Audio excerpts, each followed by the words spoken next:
अब यहाँ पर यह सवाल खड़ा होता है कि जब वेदों में राम नाम का जिक्र नहीं है तो फिर ऋषि वशिष्ठ जी ने राजा दशरथ के पुत्र का नाम राम क्यों रखा? दर्शकों, इसका उत्तर संत रामपाल जी महाराज ने अपने सत्संग प्रवचनों में इस प्रकार बताया है कि कबीर परमात्मा चारों युगों में आते हैं और अपना यथार्थ ज्ञान ऊंची ऊंची आवाज में बोल बोल कर सुनाते हैं। सूक्ष्म वेद में वाणी है कि सतयुग में सत सुकृत कह टेरा, त्रेता नाम मुनीन्द्र मेरा, द्वापर में करुणामय कहाया, कलयुग नाम कबीर धराया। दर्शकों, जो ज्ञान कबीर परमात्मा ने कला युग में आज से 600 वर्ष पहले बोलकर सुनाया था, यही ज्ञान उन्होंने सतयुग, त्रेता युग और द्वापर युग में मनु जी, वशिष्ठ जी और अन्य ऋषियों को भी सुनाया था।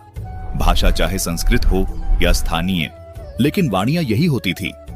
जैसे राम नाम रटते रहो, जब लग घट में प्राण, कभू तो दीन दयाल के, भनक पड़ेगी कान।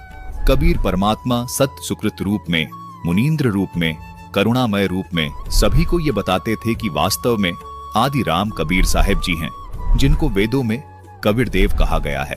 हर युग में कबीर परमात्मा ने अलग अलग रूप में आकर अपना ज्ञान वाणियों के माध्यम से बताया है, वास्तविक राम का भेद उजागर किया है। ऋषियों ने राम नाम की महिमा को तो खूब सुना, लेकिन विश्वास नहीं किया कि आदि राम कबीर देव है। मनु और ऋषि वशिष्ठ जी को भी परमात्मा कबीर जी ने आदि राम का भेद बताया था। उन्होंने केवल राम नाम की महिमा सुनी और इस पर विश्वास नहीं किया कि आदि राम कबीर जी ही हैं। आपको प्रमाण के लिए सूक्ष्म वेद से वो वाणियां दिखाते हैं जो कबीर परमात्मा ने चारों युगों में प्रकट होकर ऊंचे ऊंचे स्वर में बोल बोल कर सुनाई हैं।